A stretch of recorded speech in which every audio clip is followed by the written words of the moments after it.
Hello and welcome to a brand new episode of the Nerdpocalypse Podcast. I'm your host, Jay. I'm here with my co-host, Micah. Hey. All right, guys. It's just us this week. We've got plenty to talk about.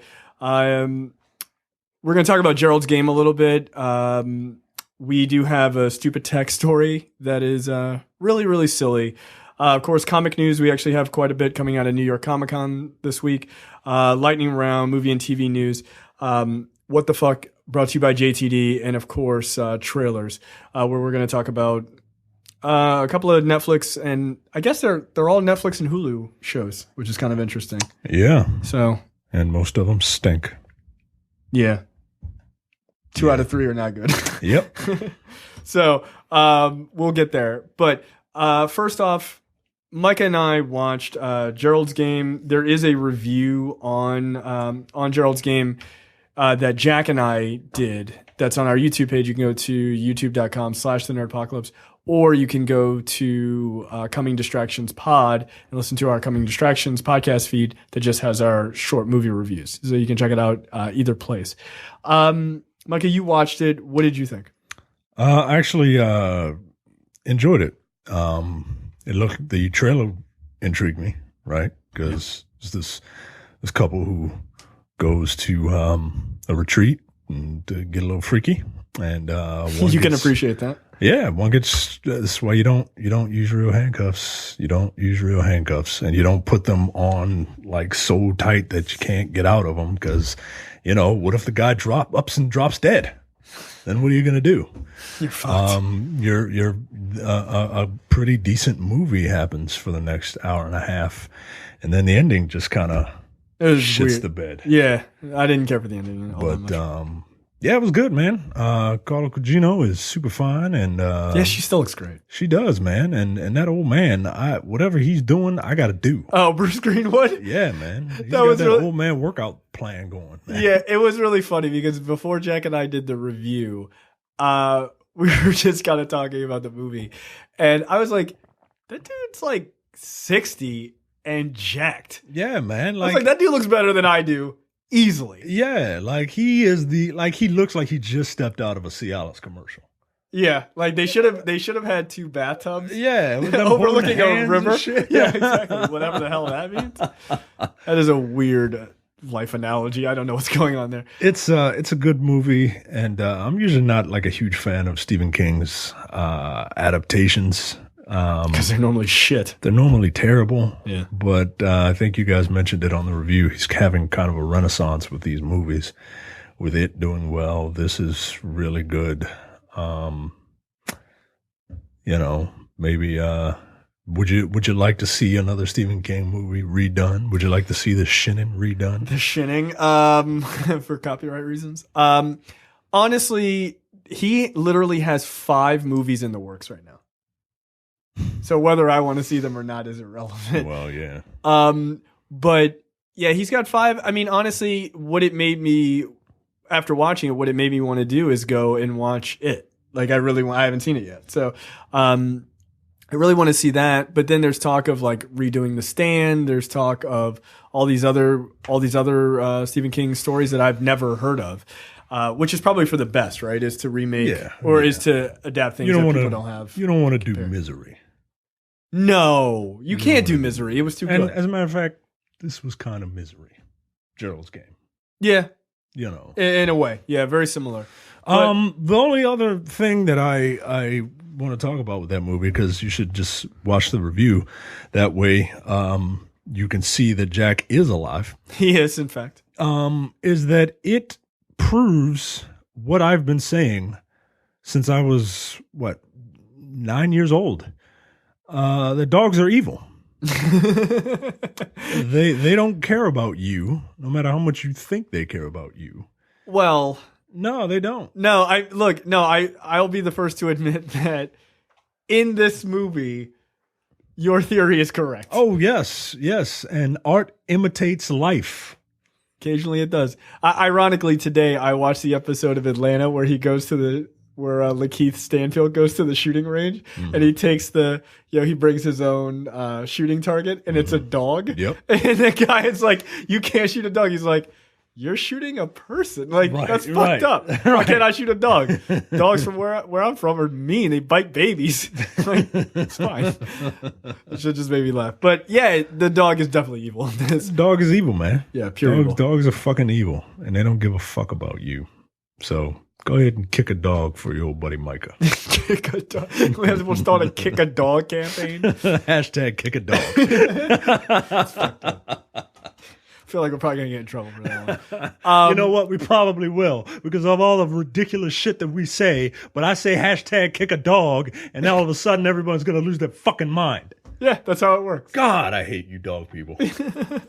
Now, kick a cat, I can get behind. 100%. Oh, kick a cat. I mean, you could throw a cat out of a rocket as far as I'm concerned. Throw a cat, hashtag throw a cat down a well. That's my personal campaign. But yeah, Gerald's Game is really good. The ending, I agree with you, is not the best, but all in all, it was pretty enjoyable. Yeah, very enjoyable. I really wish they cut that last 15 minutes off of it. Yeah, I don't want to spoil it, but I agree. Next up, I watched the first episode of Gifted. This is the Fox television series is based in the X-Men universe, right? First episode was directed by Bryan Singer, but he's only doing the first one. So this is probably the worst it's ever going to be. I figure. I thought it was okay. What channel is this come on? Fox or FX? Fox. Okay. So it's a network comic book show. Yeah. So it feels to me a lot like early Agents of S.H.I.E.L.D. All right. Right, before it kind of got its legs. Which isn't the worst thing in the world. It's not going to blow up on anybody's skirt. You know what I mean? Yeah. The general premise is, mother, father, their two kids, a son and daughter. The father works for some sort of like organization. He works for the government where like they round up mutants who are bad and probably mutants who are innocent too. And kind of puts them in like a mutant prison of sorts. I'm already yawning, by the way. Yeah, it's not that interesting. But so you come to find out that the son and daughter actually have mutant powers. The son finds his latent mutant powers when he's being bullied. The daughter already had realized her mutant powers and has had them for a couple of years. No one knows. Shit goes left, and he ends up showing out his fucking powers, which is general, I can destroy all things around me kind of powers. They're really generic. And so then his family is on the run from the government. And then they link up with other X-Men, other mutants, like Polaris and T-Hawk or whatever the fuck the Indian dude's name is. You know what I would love? So the X-Men is an allegory for equality, right? Yeah. Particularly in the instance of the mutant gene, it's an allegory for homosexuality. Yeah, obviously. Because, the mutant powers manifest around puberty. Right. I mean, they couldn't have really hit that one more on the head. You know what? I think they should go a step beyond and really hit the nail on the head. Let them all be gay with mutant powers. And they just come out. They're like, yo, I'm gay. And I can freeze this thing. And I can blast you with my optic blasts. Yeah, fucking why not? Yeah, why not, man? Because fuck your heteronormality, says Bryan Singer on the first episode. Honestly, Gifted is fine. Like, it's not something where I was like, whoa, this is amazing, holy shit, or like, wow, this is really bad. Like, Inhumans is a far worse start than this is. Far worse. Would X-Men fans like it? Probably. Yeah, I'm not an X-Men fan, so I'm not gonna judge it or anything like that. But if you say it's pretty good, and I've heard, I didn't say it was pretty good. I said it was all right. You say it's all right, and I've heard other people say it's pretty good. Is it? It's a recommend for X-Men fans. Sure. I don't know. Like, I'm not. I don't want to. You know what? I would say go in with an open mind. Realize that the first episode, probably the first 6 episodes are going to be relatively bland. Like they just are. I was talking to close friend and well-respected listener of the show, Cam, as history has proven. He was saying, and I tend to agree with this, that the premise of them being on the run might actually hurt the show in the long run, because how long can you do that? How long can you, we got to this place and we got, cornered, and then we got out, and then on to next week where you do the same thing, right? But there is talk that there's going to be less government versus mutant kind of thing and more like mutant versus mutant thing, where like these mutants work for the government. So I don't know. Feels first season of Heroes. See, but that was good. Second season of Heroes, then. All right. Yeah. Right. Like kind of bland. Like just kind of bland. I don't know. I'm not willing to say that like I will never watch it again. I'll check it out next week. I'll watch it for a couple more weeks and see. Okay. But if it's good, it's good. But right now, it definitely needs some work. All right. Some of the interactions with the characters, I was like, none of that makes sense. Like it just doesn't make sense at all. Next up, Stupid Tech this week is the phone cell. This is a timer box that you put your phone into. So you're like, hey, I need to not use my phone for a while, for an hour, let's say. I need to, shut down kind of thing. I'll put my phone in this box. In this jail cell. Yeah. And literally a phone cell. Uh-huh. And so you literally put it in there, and then you can't open it until that time is over. This was the people who invented this are from Amsterdam. This seems like an idea that you would think of when you are just ridiculously high. Because every phone has a power button that you can just turn the phone off. Yeah. So, okay, here's my problem with this. This is not solving a problem. This is just selling a product. Yeah. Because the problem is that people can't get off their cell phones. Right. It doesn't affect your willpower. You're just gonna break that cell open. You're gonna jailbreak your phone. Yeah, literally. Yeah, I just like this idea that we need to solve this problem by putting it in like a shitty version of a Faraday cage is like that's silly to me. It doesn't make any sense. Like you can place your phone. They even say in the ad they're like you can torture your teenagers with it. I was like, that's fucked up. Like, why are you saying it like that? Yeah. If your teenager's on their phone all the time, just take the phone. Yeah, just take the phone, man. You don't have to lock it in a box. Just take it. I don't see the point of this.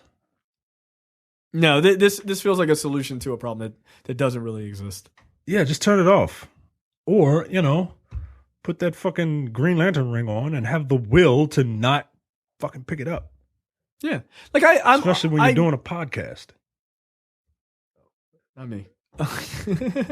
Terrence. But like the thing is, like I look at my phone pretty regularly, like at work and things like that. But if I'm in the middle of something or I have to work on something, I just put it face down. I put it on airplane mode. I turn it off. Like there are a number of things you can do. I don't do that just because in case somebody's trying to call me, and that's one of my big issues with this. What if someone's trying to call you? What if there's an emergency? Yeah, if there's an emergency, sorry, I can't get it out of my magic box for an hour. I locked my phone away for 8 hours. I had an emergency today that I had to go home and do something. You imagine? Like if I just had this thing locked in there? Yeah. And so they can't have an escape, because if they have an escape, then you'll just use it. Then you just defeat the purpose of the whole thing. How much is this stupid thing? 38 quid? Yo, it's plus $20 or more, and you get a phone. 20 euros or more, and you get a phone cell. No, I'm not giving you $24 for this. Nah, man. Nah. You buying this at any price? No. You know why? It seems silly. Because look what I'm doing right now. My phone is sitting right here. Just not using it. And I'm just not using it. Now, granted, I'm not like popular, so nobody calls me. I mean, that's a valid point. It does make it easier when you're a loser. Me, on the other hand, I'm like, All the people are calling me. Like, they're not calling you. Yeah, I think this is these two guys' ideas thinking they're doing something nice. Look, their heart's in the right place, but I just think it's kind of dumb. You're not wrong. Okay, comic news this week. Pardon me if I totally butcher this person's name. Nettie Okorafor is going to be writing Black Panther: Long Live the King. So this is going to be built into the world that was started by Ta-Nehisi Coates and Roxane Gay. So this, interestingly enough, this is going to be a Comixology exclusive. Comixology, and I want to say, and also available on the Kindle. They're doing these like digital content lines. Mm-hmm. Like Marvel's doing one right now. I haven't started reading it yet, but I noticed it on Comixology Unlimited for Iron Fist. So it's, it's available. If you have Comixology Unlimited, you'll be able to get this, but it's basically a new story. It's going to be bi-weekly. They don't really say for how long, but it starts on December 13th. All right. You know how long? Until February 2018. Yeah, probably. Yeah, just run it. Just run it all the way out. It's fine. So that's kind of cool. Next up, this is kind of interesting. Marvel announces Old Man Hawkeye series. Was this the Hawkeye with one arm? No, you're thinking of... I thought that too. You're thinking of Green Arrow from The Dark Knight Returns. Oh, look, all you bow and arrow people look alike to me. It's rude and racist. But yes, this guy had both arms. So the idea is this takes place in the Old Man Logan universe. But this is where it says Old Man Hawkeye will be set 45 years into the future, taking place in a darker world where the heroic archer must avenge his fallen teammates while he still can. Sachs, a longtime Marvel fan who's writing this, currently does covers for Marvel, but he's going to take this on. So, okay, that's fine. Are you a Hawkeye guy or a Green Arrow guy? I like Hawkeye more. I'm a Green Arrow guy. It's because of the video games? No, I like the fact that Oliver Queen is a liberal elitist asshole as opposed to Hawkeye, who's just an asshole. He's a military asshole.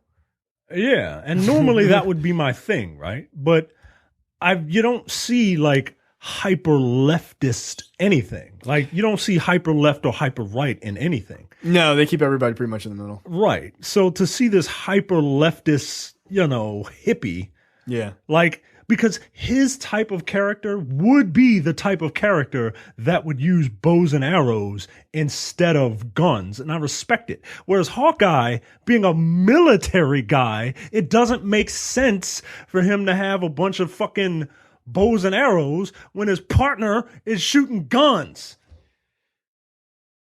Yeah, you're not wrong. I mean, it doesn't make any sense whatsoever.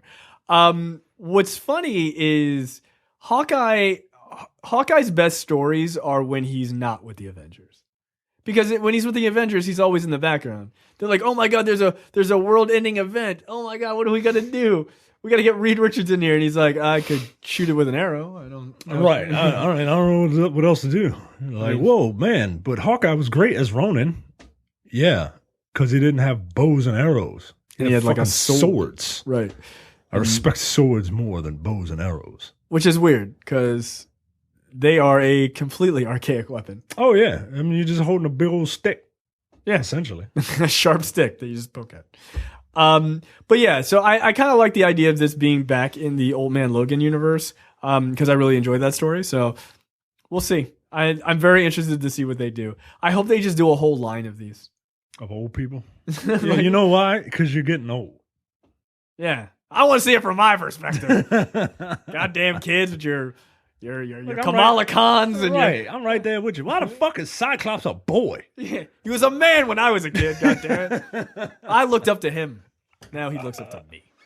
Yeah, it is kind of it. Like I'm not so old and jaded to think, oh well, it should never change. But I do I do have those moments where I'm like, I remember when Cyclops was an adult. Right, like I do. right.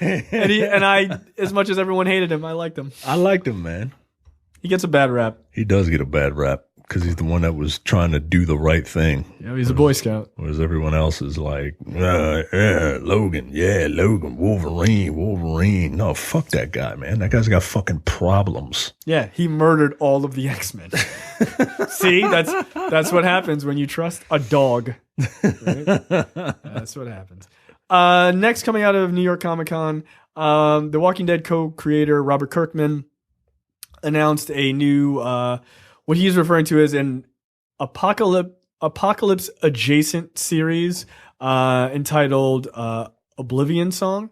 So the series is basically, what is it? It's about these people who, through some event in Philadelphia, a disaster happens and 300,000 people are sent to a hellish alternate dimension known as Oblivion. The series picks up about a decade after the event as a man named Nathan Cole, which is the most comic book name I've ever heard, continues his quest to rescue the survivors long past the point when nearly everyone has given up on them. Oblivion Song will be an ongoing series, and the creative team has already completed several issues to avoid any delays. Okay. I mean, we only have a cover, so we don't have much to go on. You into that? Apocalyptic, Mad adjacent. Max, Fist of the North Star, like post-apocalyptic shit? I am.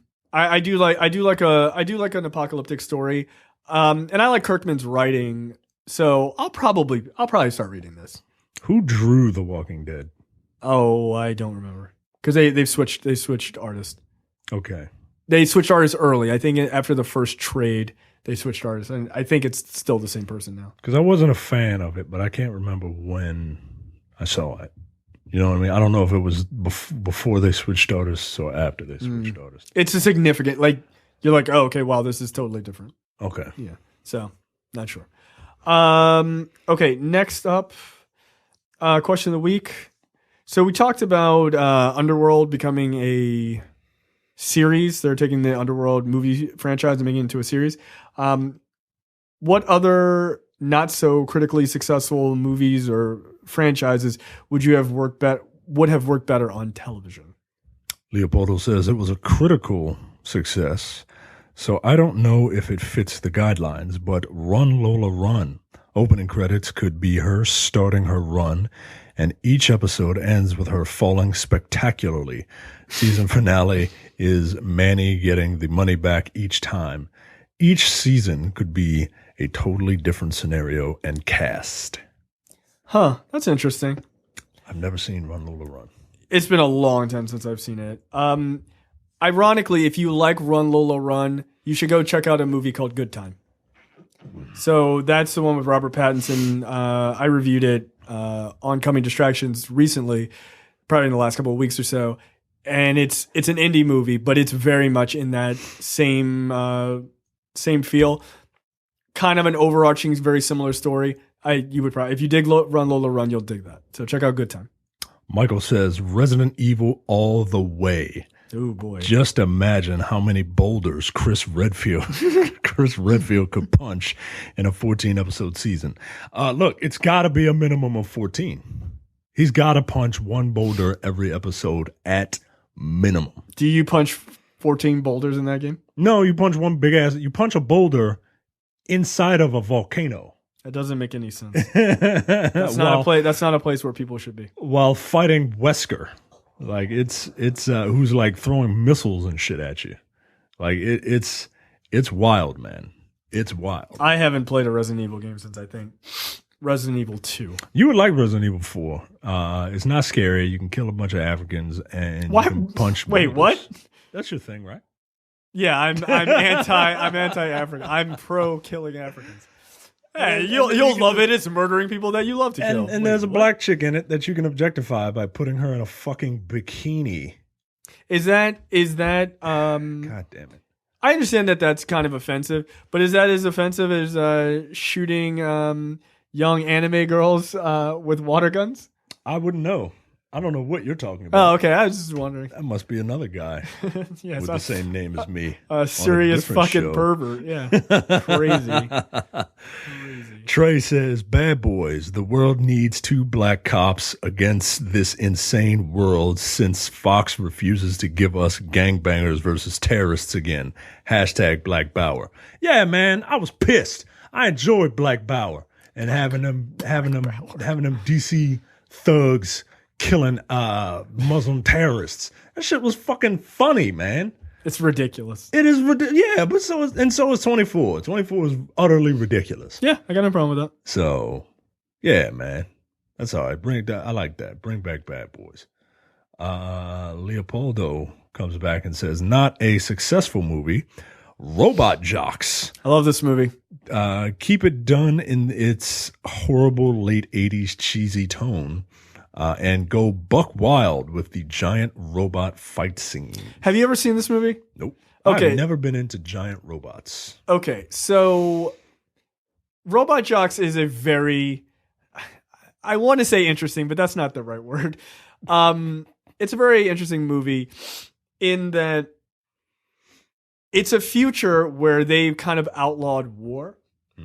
So if I'm North Korea and you're the United States and we want to fight. Oh, I don't want to be the United States. How fucked up is that? I'm North Korea. You're like, I want to be North Korea. I'm Little Rocket Man.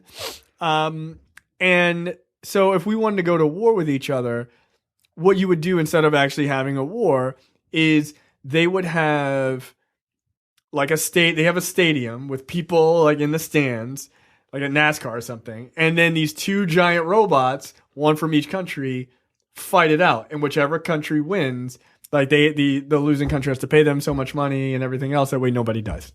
Wow, that is very much like in the spirit of the 80s. Like, this is how we solve our world wars. Right. But what with Rock'em Sock'em robots. Yeah, giant Pacific Rim style robots.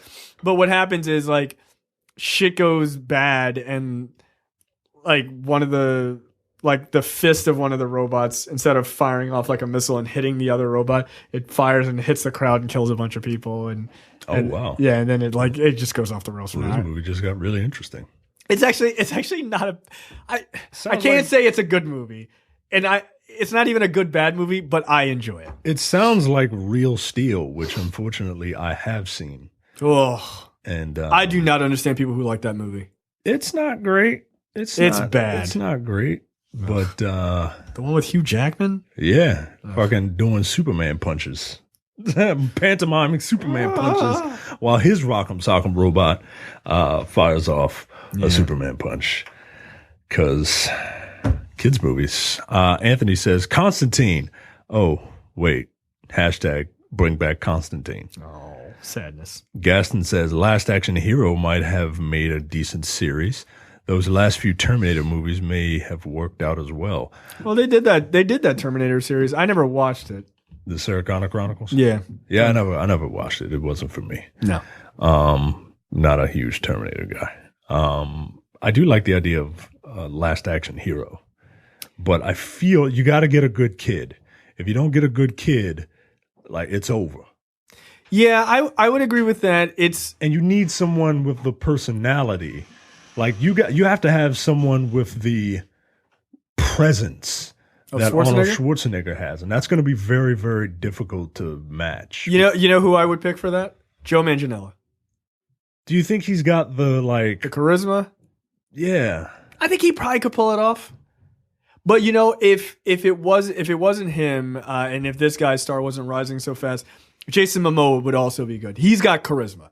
He's got stage presence. Does he though? I think he does. I just don't. I don't see it yet. I see him and Roman Reigns are incredibly interchangeable to me. That's fucked up. I mean, it is what it is, man. They look alike, they sound alike, they act alike. Are they cousins? I mean, they might be. They probably are, right? Yeah, every Samoan is related to every other Samoan except Samoa Joe. That's who's not a Samoan. Right. He's just like a white dude. Right. Samoa Joe. No, Samoa Joe might be Samoan. You would never know because he's not related to any of them. Impossible. Dustin says, The Dark Tower. There's a special place in hell for whoever fucked that up to begin with. Well, yeah, no kidding, buddy. Dasmond says, the transporter screams primetime CBS action drama. You are correct. Yeah, that is when I was reading through these, I was like, that is 100% accurate. Malcolm says the X-Men or Justice League with a damn Green Lantern. Excuse me. I'll say that again with the emphasis that I know Malcolm needs to have. The X-Men or Justice League with a damn Green Lantern. God, that movie will be trash. I don't know. I don't know.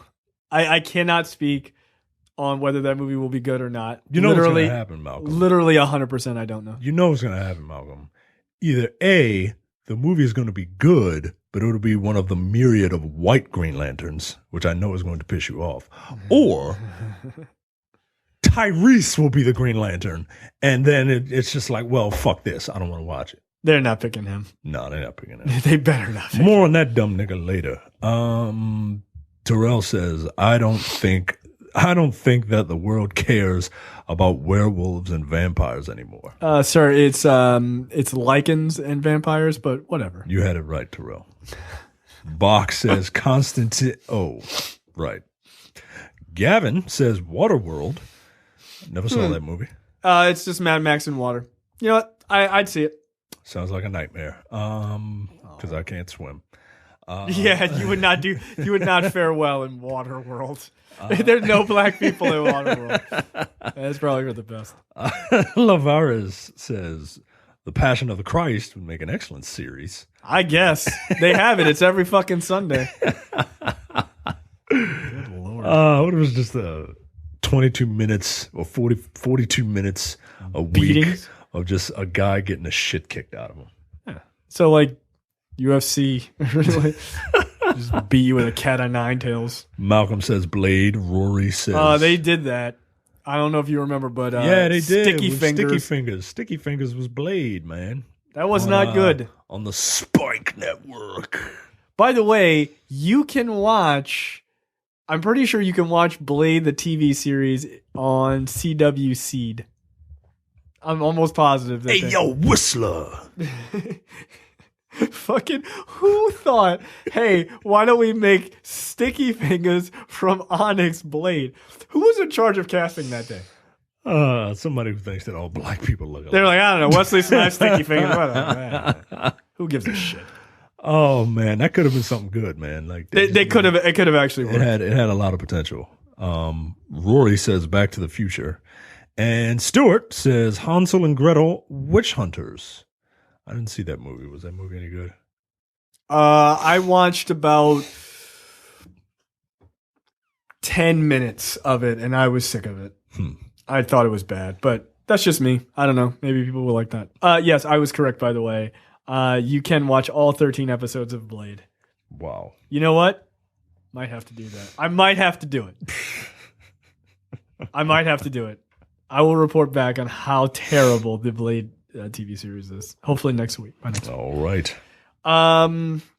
Okay, so moving on from there, let's jump into the lightning round. But before we do that, make sure you go to the nerdpocalypse.com/Amazon. Use that link. We get 4 cents on the dollar, as Michael likes to say. Not a lot of money, but it helps out the show. It's really great. Look, if you're going to buy new comic book series or something on Amazon, or you're buying whenever the phone cell decides to go for sale, you can buy that. It would be a really great idea. Or if you want to torture one of your friends and buy them a DVD copy of Gerald's Game when that comes out and send that to them, that's also an option. So make sure you go to the nerdpocalypse.com/Amazon. All right, lightning round this week. Fast and Furious 9 set for April 10th, 2020. Are you excited about this? Kind of not. Did you not enjoy the last one? Not as much as 7. I thought 7 was... I thought the series... Which was 7? The last Paul Walker movie. Yeah, that was sad. I mean, that was sad, man. Like, what a way to fucking go out, right? And then way to come back for an encore that wasn't necessary. I mean, look, I'm not complaining. There were some funny parts in that movie. Yeah. But something was missing. And I think it's obvious, though. It was that the team wasn't together. Yeah, like it wasn't like as much as Brian O'Connor, what the fuck is his name? Paul Walker. He's not like a phenomenal actor, but like fucking Johnny Utah died. Yeah, he was weirdly the glue that held that team together. Yeah, Johnny Utah died, and I don't want to see Point Break with just Brody and his pals. You know what I mean? Like Brody hanging out with War Child. Yeah, man, like I don't want to see that. I want to see fucking Johnny Utah and Brody. Like they tried to do that with Great Value Chris Evans, Scott Eastwood. Yeah, and it didn't work, man. Like, you could tell he was just there to be a replacement. It was ridiculous. It was as ridiculous as I wanted it to be. And I'll see this one because I kind of want to see where they can go. Like now I'm just looking at it for morbid curiosity. Oh, yeah. I'm tapped out in like story-wise. Yeah, I don't give a fuck about the story. Like the story ended for me after 7 when Paul Walker fucking rode off into the sunset. I thought that was, dare I say, a beautiful way to end this. It really was, though. I was like, what are all these emotions I'm feeling during a Fast and the Furious movie? What is this salty dick joke? Crying? Yeah, I really like 7. I like 7 a lot. Yeah. It was very underrated. 5, 6, and 7. 6 is my favorite. 6 is the plane? 6 is the plane. 6 is goddamn ridiculous. 6 is where 6 was the apex, right? Yeah. 7 was the encore that you needed, right? And now I'm just ready to go home. Yeah, I agree with that. Like, I'm not against these movies existing. No, I'm not against them at all. Look, April 10th, 2020, we're going to have a group meetup, right? We had a blast seeing the last one. It was fun, right? But yeah, you're right. It was the peak, and then you got the encore. That's absolutely true. Maybe, but now with this whole Tyrese thing, maybe, and that's the thing. Like Tyrese is, shooting off at the mouth, trying to get himself fired from this gig that's his only paying gig, right? Yeah, I'm like, hey, Coca-Cola kid, shut the fuck up. Right, man. Like you don't have a lot of irons in the fire where you could just be like, fuck The Rock for making me a star in this franchise. But I don't know, man. Okay, so what Mike is referencing, if you don't know, is Tyrese has been like on Instagram saying like, he's like pretty pissed off at The Rock because The Rock, apparently his spinoff, the Hobbs spinoff with Jason Statham, is going to happen before this, right? So they push back Fast and Furious 9 to 2020. I think they're planning on doing the Hobbs spinoff probably like 2018. Probably 2019 is my guess. Probably 2018 to give it 2 years apart. Yeah. So he had tried to beg The Rock to not do that, to let Fast and Furious 9 happen first and then do the Hobbs spinoff. So he's been bitching and complaining, and they went back and forth and all this other shit. As much as Tyrese gets on my nerves, I don't think he's wrong. I don't think he's wrong, but I think he's wrong in the way he's acting. Yes, I would agree with that. Like for all this talk about manology, man, this man, that be a real man, you acting like a bitch, yo. Like you acting like your boyfriend just fucking up and left you. Yeah, and it's really weird. And now you're getting bitter about it. Like right, and it's super strange because it's also him dealing with The Rock. And it's not The Rock's franchise, it's Vin Diesel's franchise. Right? So that's also another element. But that's his argument, is that The Rock is making it his franchise. And look, he's not wrong. He's not wrong. Right? Like he's probably 100% correct. That's the thing is I actually agree with him. Just don't put it on Instagram. Just talk to each other. Don't air your dirty laundry, yo. Yeah, that shit's unnecessary. Like talk to you. That's why you got agents, man. Yeah, and look that tell this nigga ain't never had no money, man. Yeah. I'm gonna send it on Instagram. Like, don't do that. Like, come on, man. You guys are adults. This is ridiculous. But look, as much as I enjoy The Rock in these movies, his star is so fucking big now. He's starting to eclipse everyone else in the cast. Yeah. And what makes those movies work is because it's a team effort. It's a team of B-listers coming together to form the Bavengers. Yeah. So it's the people of color Avengers. Like they really are. A sprinkle of pepper everywhere. So I feel like in a way, if you're gonna do a Hobbs movie, maybe do the Hobbs spinoff and just take The Rock out of that series. Yeah. Yeah. Like, that's how you do it. They're Like, never going to do that, though. no, I know. Or just have The It's Rock too come late back. now. Right. Or have The Rock come back in a limited capacity. Nope. It's my franchise now, jabroni. Yeah, he just came in and just choked Vin Diesel out and just took that shit. And as much as... That's fucked up, man. And as much as I kind of agree with Tyrese, like, you also want to get paid, don't you? Yeah, shut the fuck up. I mean, because look, you're pretty funny in those movies, in that role, but you can get anybody to just come and crack wise, man. There are a lot of comedians out there who would love that gig. Oh, all you are is the audience surrogate. That's exactly what he is. You are the vessel through which the audience can look at this ridiculousness, and you are their mouthpiece. Yeah, you can get literally any comedian to come crack wise. Yeah, I mean that is the problem. Is while I think the more replaceable person on that team is Ludacris. Oh well, yeah, I forget that guy's even in there, right? Even though he's more replaceable, we could be Ludacris. Hey, I got the satellite up. My name Tej. Like, all right, like that. That's the. I got the golden eye satellite or whatever the fuck he was talking about. Right. So like he's more replaceable than Tyrese is. But you're right, because of his position as this sort of comedic element, you could just get a black comedian to come in there and fucking kick ass in it. Yep. You could replace no bullshit, even though I don't want them to do this. No bullshit. You could replace him with Michael Blackson, and it would totally work. Yeah. You could, literally any black comedian, any black person with a sense of humor could do Tyrese's role. Yeah, so you're funny in the movies, man, but like, you might want to calm down a little bit. Yeah, I agree. You don't make or break that franchise. No. And I guarantee you, if you go and say it's either The Rock or me, they're going to pick The Rock, Yeah, that's not even a question. It's not even a question. And I think The Rock is overexposed, man. Like, but look, if I was the executive, I'd be like, bye, Tyrese. Right. Good luck with that Green Lantern thing. Like, there you go. So, I don't know, man. I do hope they work it out. But I honestly think he's right. I think that the Hobbs spinoff should come after this movie. Like, just put the Hobbs movie.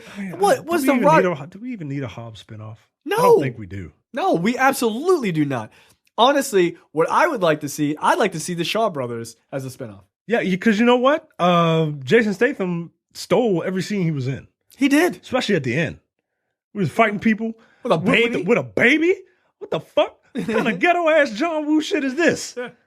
Like, if you had those guys, the Shaw Brothers, reformed, right? Because they saved the day in the last one. Have them reformed, and somehow they got to fight back against some criminal element that they used to work with or something like that. Like their mom is like a mobster or something. Somebody's trying to get them or what have you. Just have them, the Shaw Brothers. Yeah. And just call it the Shaw Brothers.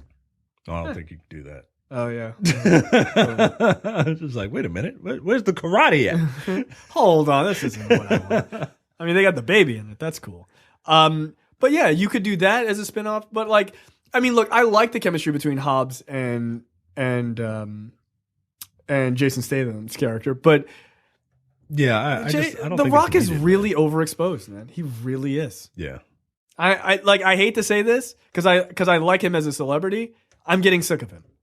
You ever you used to watch Ballers, didn't you? Yeah. I stopped watching it just recently. Yeah. I just kind of got sick of him. Yeah. It's just getting overexposed, man. Yeah. I need you to like cut back on, like, if you got 10 movies coming out, 10 movies you're working on this year, cut it back to 5. Yeah. Cut it back to 3, man. Focus on that political career you're aspiring to do. I'll push you right out of that stool. Fuck out of here. Told you, dude. I will turn on that motherfucker don't do that. Don't do that. I will turn on him like a dime. On a dime. No, don't. You want to be a congressman? Fine, run for Congress. Don't run for president. I will fucking hate you forever. Next up, God damn it. Venom just added, go listen to our show, Look Forward. It's our political show. You can listen to me get really angry this week. Next up, Venom adds fight and stunt coordinators that are pretty impressive. These are the fight and stunt coordinators from Fast and Furious and Captain America Civil War. Also, Logan and Baby Driver. Okay. So that Chris O'Hara and Jack Gill. Tells me that Venom is going to be walking around carrying a shield while driving a car and doing karate at the same time. In New Mexico. In New Mexico. That makes sense. I mean, that's a good. Those are some pretty big names. Yeah. Oh, also John Wick. Okay. So we'll see. We'll see. I don't want this to happen. Next up, Venom gets a screenwriter. The screenwriter from 50 Shades of Grey. Jack saw that. Did he like it? I think he said he thought it was okay. No, he did not like it. He thought it was terrible. He said the only thing that was good was that the woman took her top off. Literally it. Well, maybe Venom will take his top off. Maybe. So Kelly Marcel, who wrote 50 Shades of Grey, is going to pen a draft for Venom. All right. Okay. I don't have any. She also worked on Saving Mr. Banks and the TV series Terra Nova, which is like one of the worst looking television shows I've ever seen. So I don't know. I don't have any experience with her writing. Also, Jenny Slate has been added to Venom as well as a scientist. And you know who Jenny Slate is because she is dating Chris Evans, and she's the main star from Obvious Child. Okay. I don't know who the hell Chris Evans is dating, but she's Mrs. Chris Evans. I remember Obvious Child. I remember liking that movie. Yeah, she's very good. I like Jenny Slate a lot. She's also on Parks and Recreations as well. Next up, Ed Brubaker and Steve Epting are working on a live TV series based on their comic Velvet. Did you read any of Velvet? I read the first 5 issues of Velvet, and I thought it was very interesting. It's a very interesting spy, like spy action spy series. Who could be Velvet though? Because I would like a woman in her, an older woman. I would like a woman in her 40s, maybe like mid 40s. Yeah, to play this role. There's an actress who she looks like, but I can't remember her name. There's people talk about Charlize Theron in Atomic Blonde being the first female Bond equivalent. Yeah. While I can only agree with that because it's the only one, I think this one has the potential to do what the Bond thing should be. Yeah. I think I read maybe the first issue of Velvet. I liked it though, because Brubaker and Epting, their work on Captain America was amazing. So, so basically they described it as, Brubaker described it as, finding a way to bring a more realistic Tinker Tailor Soldier spy element to the comics, along with a kind of over-the-top spy action thriller. I thought Velvet would be a good way for Steve and I to take things people liked about Captain America's run, but do it without superheroes to appeal to the fans. So think about that, like sort of, that kind of intrigue and what have you, but without superheroes, just, straight up action. Yeah, I'm fine with that. Actually, that makes me kind of want to read Velvet. Yeah, I'll actually have to check that out. I think it's on Comixology. Yep. Unlimited. This will be on the new version of Spike TV, which is being rebranded right now. So Kelsey Grammer is very upset. Fucking Stalactite TV. Probably not the channel for men TV. That's what I would. I mean, Kelsey Grammer is screaming right now. He's like, "Oh, I was such a manly character in this Frasier. I can't believe." That was so funny. After the show last week, I Googled Kelsey Grammer for the cover of the episode, and I was like looking through pictures. That dude's a crazy person. Oh yeah, well he's a conservative celebrity. They're all fucking crazy. Yeah, and like the pictures of him like online, just like like guns don't kill people, I do kind of like t-shirts. Yeah. I'm like, yo, you played Fraser Crane. Calm down. I think he has a black woman fetish also. Oh, yeah, he does. Yeah, because he helped produce like Girlfriends, like a bunch of black shows. Yeah, he's not a racist. But no, he's his dick's not a racist at least. Yeah. I mean, you never know. Who said that? John Mayer said that? Yeah. Oh, sorry, my dick's a racist. I'm like, no, you're a racist. No, you're a racist, you fucking prick. I want to punch John Mayer in the face for many reasons. Most of them are just because he's just a douche in general. Next up, Pacific Rim Uprising gets an official plot summary. Yeah, so this is kind of interesting.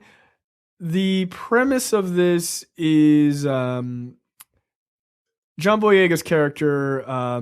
He plays the rebellious Jake Pentecost, a once promising Jaeger pilot whose legendary father gave his life to secure humanity's victory against the monstrous kaiju. Jake has since abandoned his training, only to become caught up in a criminal underworld. But when an even more unstoppable threat is unleashed to tear through our cities and bring the world to its knees, he is given one last chance to live up to his father's legacy and grow a terrible mustache. And so he has an estranged sister, and so then he gets back in the Jaeger to kick ass. There's a couple pictures from of Pacific Rim Uprising. It looks like a fucking anime. Like, it's bright. It looks like a very well produced CG anime movie. Yeah, yeah, and it's bright. It's very bright. I don't remember the first movie taking place in daytime at all. No, it didn't. And I think that was the kind of like, it's easier to do, darker to hide the CGI. Yeah, but this, they're fucking going for it. It looks fun. I mean, like, it looks like a fun time, and they had like one of the other robots. Like, yeah, that shit looks really cool. It looks fun. I mean, I'm not a huge big robot guy, but I did like Pacific Rim. Well, it was just silly. I mean, it was an anime. It was fucking dumb. Yeah, but I enjoyed it for what it was. I don't know if I would see it in the theater. Yeah, I'll see it. I'd maybe catch a matinee or something. You know what I mean? Yeah, this is not one to, hey, let me go blow my budget. Yeah, this ain't a date movie for me. Really, your wife not into? She'll see it. Oh, well, John Boyega. Right, she'll see it, but no, I'm not trying to waste my ArcLight points on seeing this movie. Yeah, this is this is like a straight up anime adaptation. By the way, this is how you do anime, right? It's not that like bastardized way that we've been doing anime. It's doing shit like this and just going for it. Like, throw the American flair on it, because if you put the slight American flair on it, you can get those bigger budgets. Yeah, but right? Yeah, it's you got to have the spirit of it. You know what I mean? Because anime is just fucking weird. Yes. So you can't emulate the visual style, because people don't look like that. So you have to take the spirit of what it is. Yeah, and that image to me feels very anime-esque. Yeah. Next up, Kate Winslet joins the Avatar sequels as an unknown character named Ronell. Ronell. Or Ronald. Ronald. Or Ronal. I don't know. Oh, Rohypnol. Rohypnol, yes. I don't know. Okay, that's fine. I guess James Cameron is only hiring her because he doesn't think she's attractive, is what I would assume. I mean, that's obviously it, right? Yeah. James Cameron hates women. Everyone knows this. Movie and TV news this week. Punisher Netflix series has been pulled from showing at New York Comic Con. So this is kind of a big deal. This kind of happened today, pretty much. Today or yesterday. Yeah. What are your thoughts on this? I have a couple of thoughts as well. That fucking guy, man. Like not only did you just murder a bunch of people and injure hundreds more, you're preventing me from doing something that I want to do, which is watch a white guy kill a bunch of people with guns, like in a fantasy land. Is that so hard to? Is that so much Jesus. In all seriousness, like, hey, man, like, I get it, and I do and I don't. But yeah, they're going to. Well, you know what? They won't get if they let it play. They wouldn't have gotten a ton of backlash. They would get backlash, but not like a ton of it. Like they wouldn't get the red wave of conservatism, right? Because it's a white guy taking the law into his own hands. Yeah. via guns, right? Yeah. If anything, they're going to get backlash. Oh, Netflix is cucking out, and they're not putting the Punisher on. Yeah. But look, I get it. Like Cucking out. there's a tact. There's a certain tact that you have to do with this stuff. Yeah. Okay. So I don't think life should stop. I don't think the world should stop turning. right, and that's sort of my attitude, right? But I also at the same time I get it, right? I do understand the idea of like, hey, this is really super sensitive time. This shit happens, what have you. I would be more apt to be like, yeah, I completely understand if the biggest gun sale in Las Vegas isn't happening like this upcoming weekend. They're like still going forward with the gun show. Of course they are. Yeah. Because if more people had guns, then they would have been able to shoot that guy before he killed 58 people or 59 people. Like that's their logic. That's their logic. That you could have shot more guns would have solved the problem. Yes, obviously. Not everyone pulling out the gun, shooting each other because they don't know where the fucking gunfire is coming from. No, that never happens. No, they would pinpoint where the shooting was coming from, and then everyone would have pulled out their Glocks or Gats or whatever the fuck they used. And everyone would have fired at the hotel. I'm sure they all would have nailed right on the 32nd floor. The logic is the only way to stop a bad guy with a gun. Shoot yourself. Is to pass a legislation. Yeah, that's really it. Should probably deal with that. Like real adults and not like a bunch people of get hit by cars. People get hit by cars and trucks. Do we stop regulating? We already regulate them. It's called having a license. Wait, what? I don't. You're stupid. The arguments don't make sense. You're stupid. Yeah, like the arguments don't make sense. Again, Jim Jeffries is correct. The only argument for guns is fuck off. I like guns. Yeah, I like guns. Yeah, but like that's it. All the rest, like you have every right to having a gun because that is the interpretation of the Second Amendment, and that's all fine and good. I'm fine with that. We're well past having that argument. But don't give me some bullshit argument. Like, come on. They could have shot back. They would have all nailed it. Like, they would have just fucking bullseye. Right. Fucking dead eye. Hold on a second. Paka! Nailed it. What? No, I'm pretty sure the guy with a high-powered rifle and a scope would have probably hit you first. Like, come on, man. This is not a comic book movie. Even though we love comic movies, it's not a movie. Do you agree with Netflix's decision to delay it? Well, to delay it at New York Comic Con.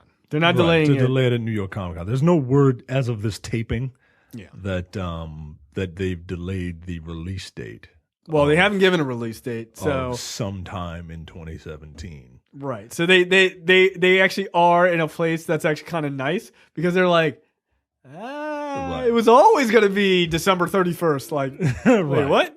We were always going to do this for Christmas. Yeah.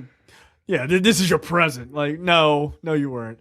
So, I mean, the rumor is it's right around Thanksgiving is when it's supposed to be. But that would have been great. Look, if they push it back, nice 4-day weekend. Oh, dude, I'm in get the itis while you watch this fucking white man take justice. Yeah, like this feels racially insensitive, but you know what? Kill them, Frank. Kill them all. But like the idea of them pushing the series back, that bothers me, right? Because then you're giving this guy what he wanted, right? Which is this interruption of American attention. Attention and just interrupting, American like normalcy. For whatever his reasons are. The other side of that is I get it. I get the New York Comic-Con thing. But at the same time, look, I'm going to have to also, that's my caveman brain, but I also have to use my logical brain, which is I can decipher the difference between a television program and reality. I abhor gun violence, and I really hated what happened in Las Vegas. I love Punisher comics. Yeah. So I don't... We need to stop at the same time. We need to stop acting like we're incapable of the difference in knowing those things. It drives me crazy. Some people aren't incapable. Right, and that's fine for them. Don't go to the Punisher thing. They weren't showing Punisher like on all the TV screens where you're forced to watch it. It's a screening for it. So just don't go. Right. You know, you walk into a Punisher, you knew what this was. Right. Yeah, it's a murderous psychopath. Okay, like I'm sorry, it is. But at the same time, can you not show Baby Driver because somebody crashed a car into people in London? You know what I mean? Like at a certain point, like where's the end point? There was something like one of these stupid storm movies people were really upset about because there was a tornado or a hurricane in the middle of the country like a couple days before. I'm like, come on, man. Like, are we just not making movies anymore? Like, what the fuck are you talking about? Like, people get shot. Like, that happens.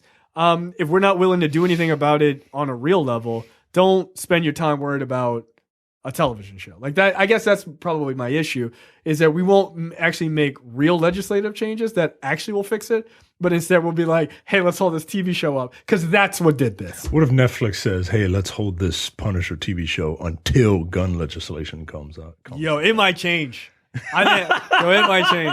I might have to go to DC.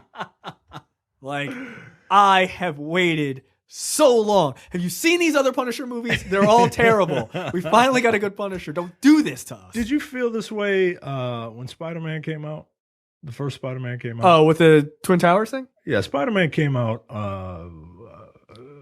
Did it come out in 2001 or 2002? It came out in 2002, but it was filmed in 2001. Right, filmed in 2001, but it was the first like really major thing since the towers came down. Yeah.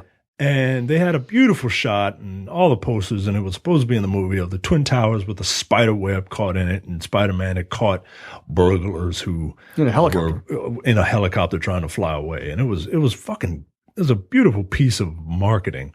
Yeah. And they cut it out of the movie. And do you think that was the right move? No, actually I don't. And the consistent. Well, and okay. The reason why I don't think it was the right move, one, I don't think it really hurt the movie or anything to take it out. No, right? it didn't hurt the movie to take it out. But if they were to be left in, it would invoke a lot of feelings, and then a lot of dumb people, like it would get them riled up again. Right, but see, okay, and that's the thing with the same thing with the Punisher. Like this is like if they would have released that, certain people are going to be, no pun intended, triggered by this show and what this older white guy going around shooting a bunch of people. Right, but at the same time, that's going to happen. That is going to happen. Mm-hmm. Right, it is absolutely going to happen. But getting back to the Spider-Man thing, I would have played it differently. I wouldn't have taken it out. But what I would have done is, that moment in the original Spider-Man where I think it was at the very end. Oh, and you better believe they added that. Oh, you goddamn right they did. You goddamn right. But you mess with one of us, you mess with all of us. Like, all right. That part. But what I'm saying is like, not just that part, but the very end where he swings and he gets all the way to the top of the building and he's literally hanging on the fucking flag. On the American flag. Yeah. I would have put but I would have had Spider-Man capture those guys in the helicopter between the towers, and I would have had a moment of like him with the flag, like boom, there it is. Spider-Man, New York hero, fucking America, Twin Towers, we remember you, God bless, that kind of shit. Boom, right in the beginning. And people would have been like, God damn it, I love this movie. That's how you play it. You don't, because like part of it that drives me crazy is this idea of erasing things.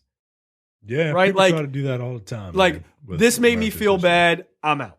Like just erase it. Like there were a number of movies they went back that hadn't been released, and they literally edited out the towers in the skyline in New York. And I'm like, that place existed. Like, come on, man. Like, we can't, like, the response shouldn't be, I need to cleanse my brain of this ever existing so I can deal with the world. That's not reality. Right. You know what I mean? You have to show it as destroyed or something like that. You don't even have to show it as a memorial. They, like, I would have respected if they showed it as a memorial. They didn't. They just were like, it didn't exist. That's not fair. People died. You should acknowledge that at least it fucking existed. Yeah. That's crazy to me. So yeah, I think the Spider-Man thing played it wrong. I would have gone uber patriotic. I would have gone over the top. There would have been flags fucking everywhere. Yeah. And shit, it's Spider-Man.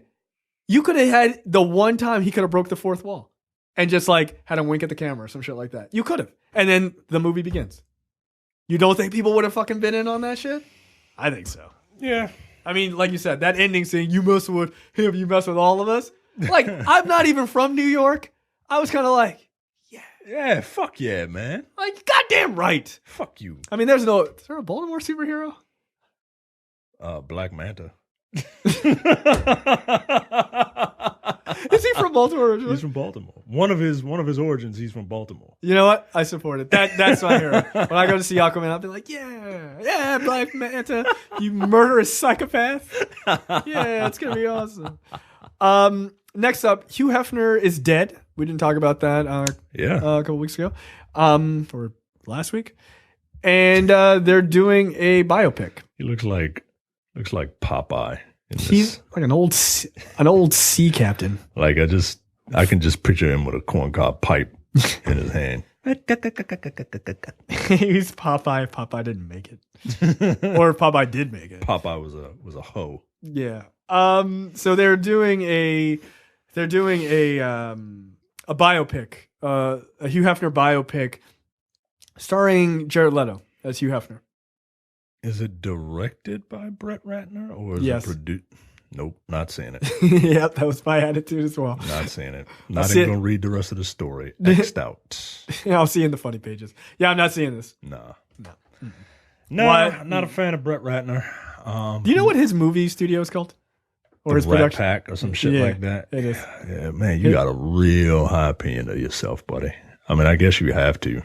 When you look like that, you're in Hollywood. You better come with some confidence. Do you know who he used to date? Olivia Munn or somebody like that, didn't he? Ooh. Serena Williams. Yo, Serena, what are you doing? Yo, yeah, you know what? I'm not even questioning what Serena's doing. I'm questioning what all you black men who let that fine ass woman get away. And she was dating Brett Ratner. Yo. Yeah. Common, what were you doing, bruh? Common's doing just fine right now. Oh, who's he dating? Angela Rye. Really? Yeah. The light-skinned woke team. Oh yeah, no kidding, boy. Yeah, he doing all right. Yeah, all right. You doing all right. I'm jealous of you. Like, yeah, you're doing all right. No one confident won't last. But anyway, probably not. But yeah, no, I blame all the black men who had relationships with Serena Williams, leading her to go. She's so desperate for attention. She's going after Brett Ratner. That guy hasn't directed anything good ever. And some fucking Reddit nerd. Yeah, that dude's got a lot of money. Who got more? Oh, she definitely right. Get the fuck out of here. Oh, no, I'm just saying he's on her level. Well, he's not even on her level. No, he's not on her level. No, I think she's worth like $500 million. Yeah. I mean, look, nobody's really on her level. Like, whoever she was with, they would be slumming it. She would be slumming it. Oh, definitely. But, yo, you black men. Yeah. Motherfuckers disgust me. Disgust me. Look what you made her go to. Look what you made her do. God damn it. Yeah, so no. You'll have to tell me this is good. I don't trust it. I won't tell you shit. Yeah, no, I know you won't. I'll have to ask other people because I don't trust it. I don't trust Brett Ratner. Do you think Hugh Hefner is an interesting enough guy? Yes. I don't know anything about him other than like he has an affinity for blondes, which is not my thing. Yes, not mine at all.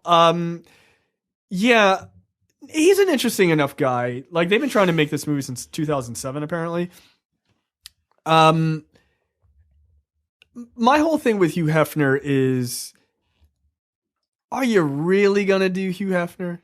Because look, a lot of people had a lot of things to say around his death. All I simply said was it was as if a million boners cried out and were silenced. That was the only thing I had to say about it. That's funny. But there are many sides to that guy, right? Like a lot of people wanted to concentrate on like, yeah, Hugh Hefner, the fucking pajamas, fucking all these chicks, man. Woo, so great.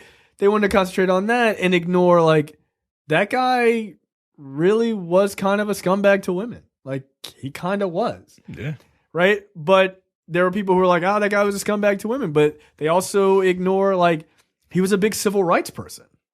Right. Like, so he's a really interesting guy. Did he march with Dr. King? He was right there with Bernie Sanders. And they marched together. I can't believe all these millionaires and billionaires are here. But like he had a pretty strong civil rights streak. He also had a big like a weird streak with trying to get like women equal rights in some ways. I mean, obviously he exploited women, which I'm not going to downplay, but you know, like there was that idea of like women couldn't be openly sexual, and like he kind of changed that perspective in a lot of ways. Not for everybody. Some people just saw it as smut, but you know, he wasn't making something like Larry Flint, where it's like, here's your fucking fallopian tube. Fucking right. Yo, Hustler is a dirty magazine, man. Like that shit makes me uncomfortable when I watch porn. Yeah, Hustler was. I don't like Hustler it. was trash. Yeah, dude. It really was. Hustler is the WCW of porn, man. It is. It is. It is. Playboy's WWE. Oh shit. It's a little classier. I mean, it's still trashy too. Yeah, it's still trashy, but like, goddamn. I mean, it was like you didn't have to go to the bash at the beach. I mean, like, come on. Right. Like, Hustler. I mean, they got like Halloween Havoc going on in that girl's underwear over there at Hustler. Like, yeah, it's not a good look. It's not a good look. I guess not. Sorry. So it's facts. So yeah, I don't know. I suppose Brett Ratner being the director turns me off to the project. Not it being about Hugh Hefner. Yeah. But I do think people should take Hugh Hefner as a little less one note as people have been on both sides, by the way. Like he was not like, hey, he was like the super cool dude. He did a lot of things that were not cool, but he also did some things that were pretty great. So I don't know. He's the kind of character that's perfect for a biopic, because if you really are honest, and now that he's dead, you can be even more honest, right? Not that it would matter if he was alive. Like, shut up, old man. You didn't do nothing. Yeah, what are you gonna do? Yeah. You're 90.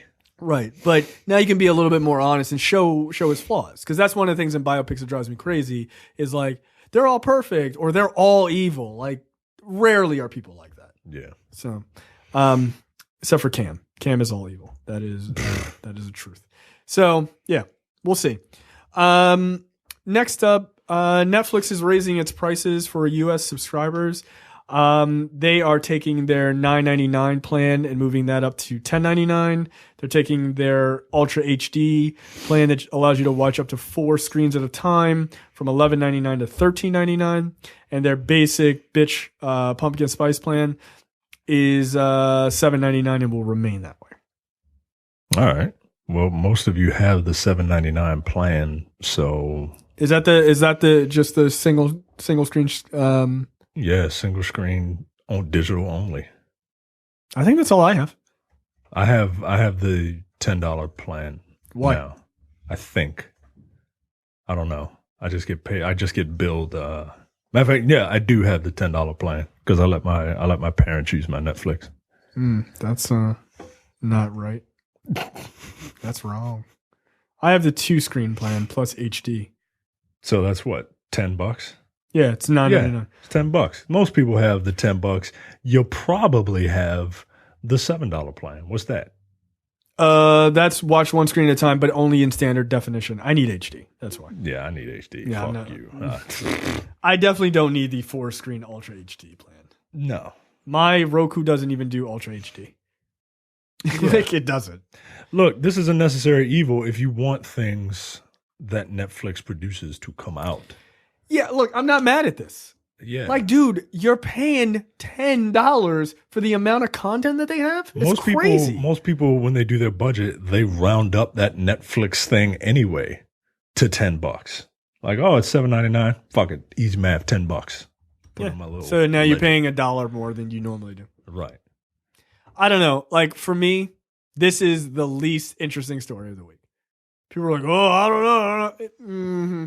You'll be watching Mindhunters along with us next couple of weeks. Get out of here. Right. You ain't leaving. You're not going to miss Stranger Things. You're not. No, you're not going to miss fucking Thanksgiving either.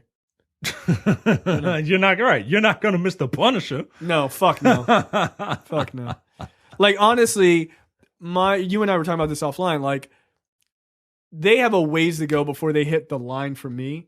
But as they get closer to that line, I will just cancel other streaming services. I'll be like, I don't need that. Yeah. I don't watch that. Sorry. And I'll just get that streaming service if I need something. Like, I'm honestly thinking about canceling HBO and just waiting for Game of Thrones to come back. I don't know. It's $15 a month, and I'm not watching it right now. Although I do want to watch The Deuce. I hear The Deuce is good. We haven't watched that. For some reason, every time we want to watch it, it's like, oh, you know what did come back? Curb Your Enthusiasm.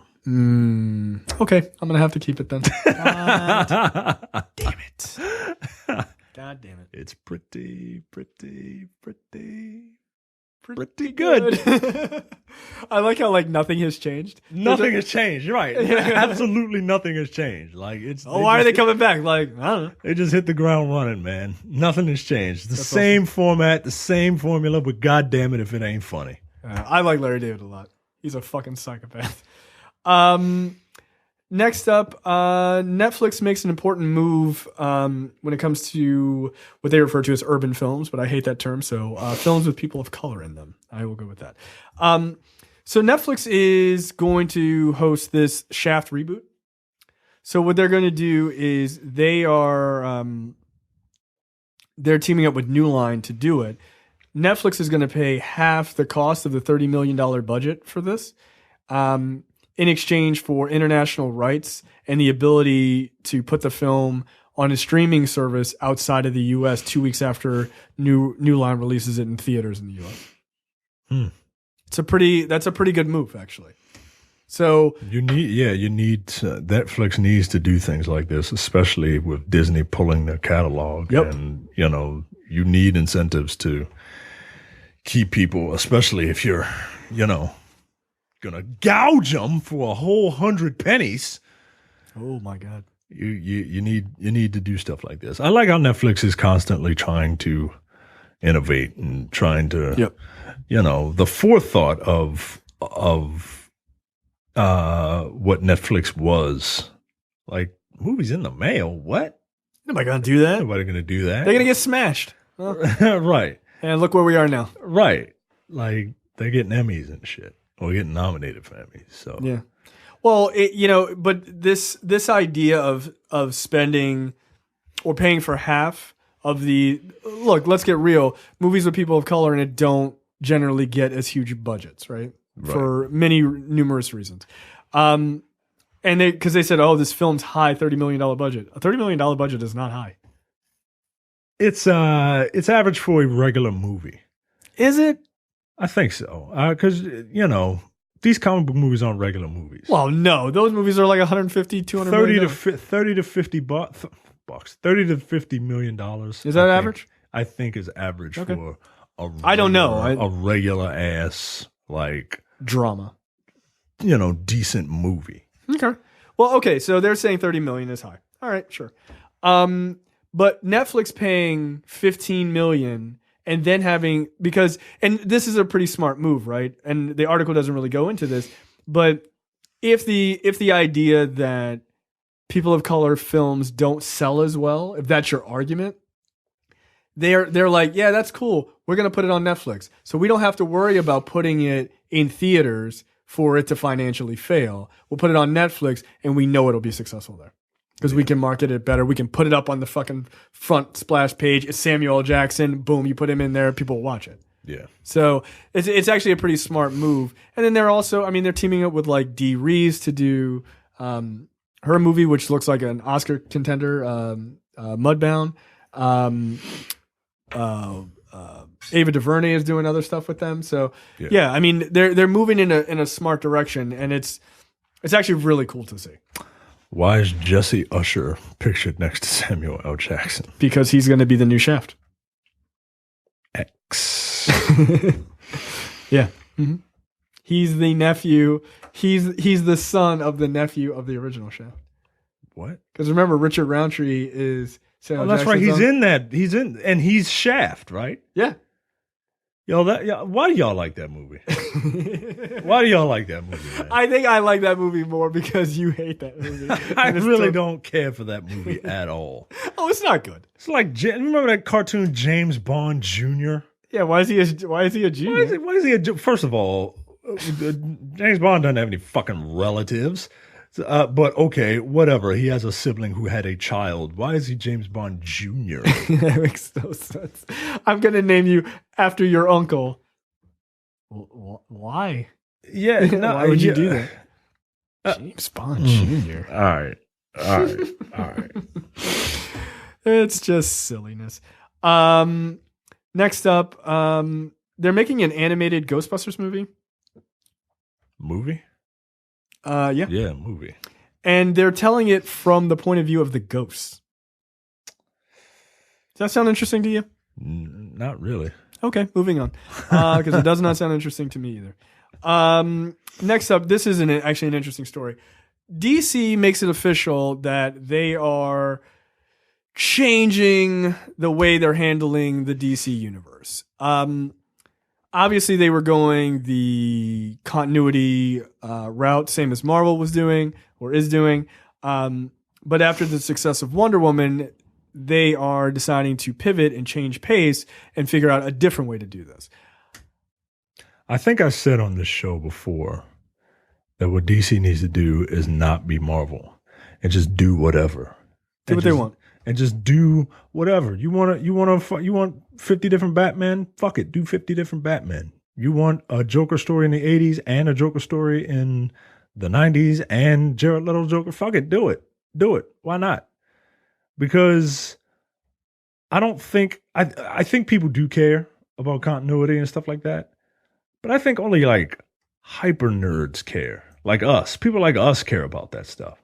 My wife don't give a fuck about what's going on in the greater story of the Green Avengers. Lantern side of the universe. Yeah, right. She doesn't give a damn. She just wants to see a cool movie. Yeah. And I think that's a lot of people. They just want to see a cool movie. Like, oh, I saw this Batman movie. The problem comes in where DC and Warner Brothers, I hate to keep saying DC, it's Warner Brothers. Right. It's not DC, DC Comics or anything. It's Warner Brothers. The problem with Warner Brothers is that they started down this path of, hey, we're going to have this whole connected universe, everything be connected tissue thing. Right. And now they're like, well, no, we're not. Now we changed our mind, and that was always what we were going to do. And that's not what you were going to do. No, you're lying. You weren't. You were just like, you wanted this to gel and to mesh, hence the bookends of Wonder Woman that take place where she's talking about Bruce Wayne or talking to Bruce Wayne or Bruce, and there was a story in between. Like, you wanted this to lead into something, and now you changed your mind. And look, that's your prerogative or whatever. But like, come on, man. Like, don't piss on me and tell me it's raining, yo. Like, thank you, Judge Judy. I know what you're doing. So. I think you're being incredibly reasonable. And there's no time for that. So allow me to be the voice of the internet. First off, no. No, I think that response is actually is pretty good. My whole thing with this is what drives me crazy about the sort of, no, DC has a plan and you don't understand it. They don't have a plan. That's the fucking problem, is they don't have a plan. Marvel, for better or for worse, and there's plenty of criticism to level at their feet, but for better or for worse, Marvel was like, this is our plan. People were like, I want you to change it. And they were just like, did I stutter? Like, right. That's it. So pick a plan and go with it. You know how you know Marvel has a plan? Because all their movies are formulaic. And all of them kind of feel the same. And all of them kind of, like Doctor Strange feels like the first Iron Man. Yeah. Spoiler alert. I thought Doctor Strange was just okay. It was fine. I really enjoyed it. I really did. But it was fine. It didn't blow my socks off. No. Like the last scene was incredible. Yeah. Now here's the thing. Doctor Strange is the perfect example of what Marvel always does. Yeah. Okay. Did you like that? Yeah, I kind of liked it. Cool. Next time, we're going to blow your fucking mind because then they go over the top. It's like Thor Ragnarok. It's a perfect example. Yeah. That's what they do. It's what they call in wrestling a cool down match. Yeah. Like you have this big match and then you got like this match to kind of get everybody, all right, like everybody saw this spot. And now you can't keep upping the ante. You can't. No, because then eventually people are just like, this is just too much. It's just too much, right? Right. And then you fail. You end up failing when you try to nail it. You can't try to beat the last great thing every single time. You can't. Right. So you have to bring it down. Doctor Strange felt like that to me. Yeah, it was a cool down movie. Yeah. Which is fine. Yeah, because that character, when that character is fully realized, it's going to be bonkers. Yeah. So prepare for that shit. So, you know, they make a couple of comments in this article on Vulture, which is a really good article. You should read it, where they talk about this idea of they saw the success of Wonder Woman, and Wonder Woman was so disconnected from the DCEU for the most part that was the reason why it was successful, right? Comparing that to Batman versus Superman, which is like hyper connected with these two main characters who are connected in the universe, blah, blah, blah, a lot of universe building, all this other shit. But to me, Wonder Woman is not successful. I don't think they learned the proper lesson. Wonder Woman isn't successful because it was, for the most part, disconnected from the DCEU. It was successful because it was a well-done movie. And you were actually taking away from the movie by saying it's just because it was disconnected is why it worked. Yeah, just because it didn't have to, you know, it didn't have the baggage of the. No, you're right. It doesn't like the movie was good on its own. Right. But if it was more closely tied to, you know, how would you tie it to Batman v Superman? Like it's a prequel, basically. Yeah, you can't. It's a prequel. It's a prequel. Batman can't show up in World War I, guys. Like this. I mean, he can do a lot of things, but he can't do that. And Superman wasn't there yet. And they didn't learn, and they still haven't learned their lesson because they figure, well, it was disconnected. So, because remember all the talk of the sequel to Wonder Woman is going to be like in the 60s or some shit. No, it was a Cold War in the 80s. Yeah. Why would you do that? She's a warrior. Why would you put her in a war that didn't have a... Yeah, but tell me, Marvel's formulaic. Yeah, they are, but at least they have people sitting at a desk going, hey, guys, that doesn't make any sense. Hey, why don't we put a warrior in a war where they didn't shoot anyone? Cool, that sounds awesome. Fuck off. Fucking put it in Vietnam or something. That might be too heavy. Yeah, it might be triggered. I don't know. But like this idea of they're not learning the right lessons. Wonder Woman was good because you didn't have a ton of studio interference. You let Patty Jenkins make that movie that she wanted to make. You trusted her. You trusted the actors. You trusted the people on the creative team. That's why it's a good movie. Yeah. And it was well written. It was good because it felt fresh. It looked different, except for the end. Like you could tell. You can tell the second Zack Snyder shows up. Right, because it goes back to, you know, two floating super beings fighting in the dark. Yeah. Like where everything else, the best part of Wonder Woman was on Themyscira. Oh, by far. And you. It pisses me off, man, because I want these movies to do well, man, and I want to love them. I want to love these movies, but I don't love them, and not yet. I just kind of like them. Yeah. Look, I will say this: I loved Wonder Woman. I thought it was really great. I rewatched it recently. I really enjoyed it. I mean, outside of the terrible fight at the end, I really enjoyed that movie. I thought it was a lot of fun. One, Chris Pine is fucking great in that movie. Like, he really is. And Gal Gadot, I thought was really good. I mean, this is really her first role. Like, really. I mean, she got her ass slapped in a Fast and Furious movie. Please. Right? It doesn't really count. No, she has a lot of acting chops. No, she doesn't. But she did a good job in this. She actually did a very good job. I did notice something I saw in an article that I thought was really funny. They made everyone on Themyscira speak with an Israeli accent so that it would match hers, which I thought was kind of cool, actually. Yeah. I was like, she can't do an accent, dude. Like, you better change that shit the fuck out. You got a bunch of seasoned actors. Robin Wright, she can handle it. She got this, you know?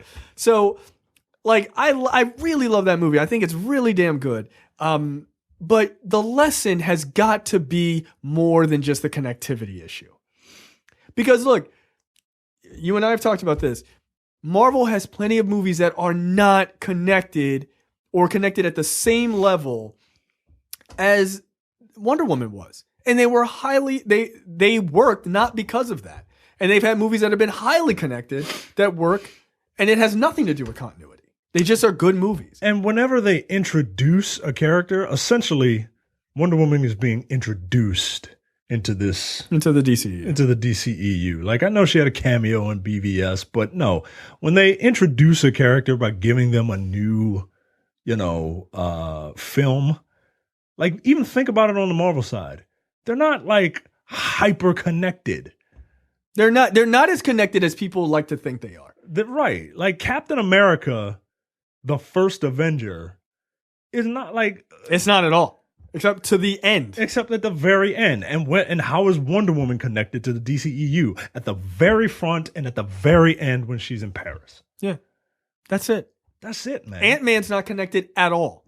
At all. At all. There is no level of connection. The first Thor is not connected. And then you see Coulson come at wait, what was the thing at the No, Coulson is in, he's throughout Thor. But again, like, you don't really know who he is all that much. Right. Like, it's not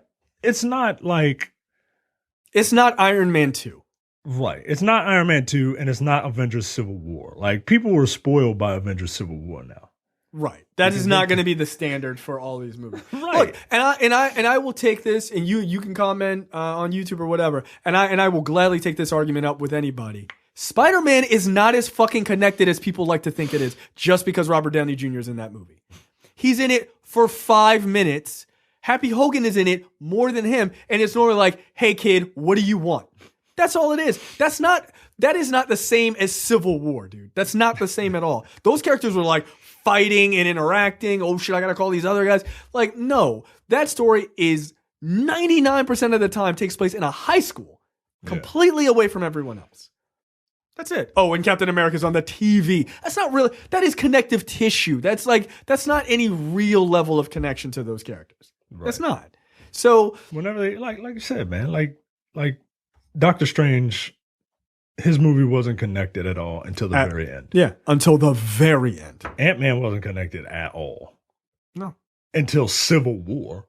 Yeah, like literally, he was just like, oh, I fell out of a van. And then who were the other characters that were introduced?